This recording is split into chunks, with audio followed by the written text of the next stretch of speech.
suku Karo, pernikahan diawali dengan masa peminangan. Masa ini dalam bahasa Karo disebut Baba Belo Selambar, yaitu acara meminang seorang gadis. Peminangan ini dilakukan oleh keluarga dari pihak laki-laki untuk menanyakan kesetiaan dari gadis tersebut dan keluarganya. Keluarga yang dimaksud tidak hanya orang tuanya, tetapi juga semboyak, anak beru, singalo bere-bere, juga kalimbubu. Zaman sekarang Baba Belo Selambar sering dilanjutkan dengan acara nganting manuk, yaitu pembicaraan mengenai pelaksanaan pernikahan, kapan, di mana, berapa jumlah undangan, dan lain-lain. Dan di akhir acara, anak beru pihak laki-laki menyerahkan pudun dan penindih pudun sebagai tanda kesepakatan antara kedua pihak. Acara Baba Belo Selambar dan nganting manuk selesai.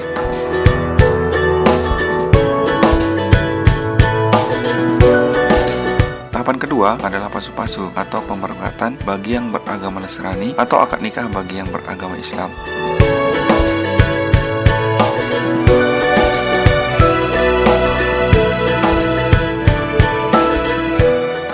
Selanjutnya adalah kerja adat. Sembari menari, pengantin disambut dengan lagu Baba Kampil dan diantarkan ke pelaminan oleh semua keluarga.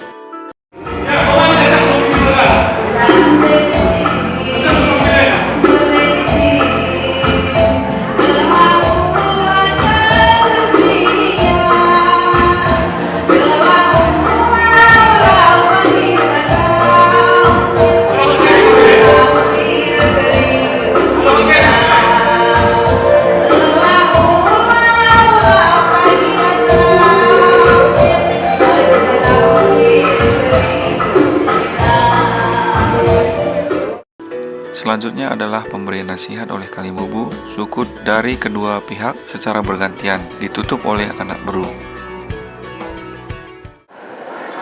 Tapi nila nini tasyani telah cocok. Adik karena cocok, mengacu kubas masa lalu.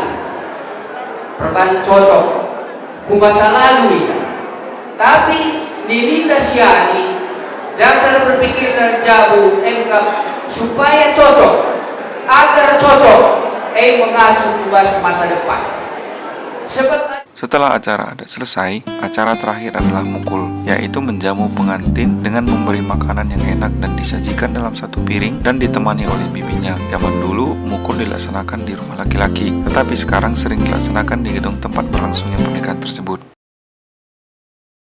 Acara tambahan adalah pre-wedding untuk menambah keindahan dekorasi pesta pernikahan dan mengenang masa-masa indah melepas masa lajang. Maka tidak ada salahnya calon pengantin mengadakan sesi foto pre-wedding.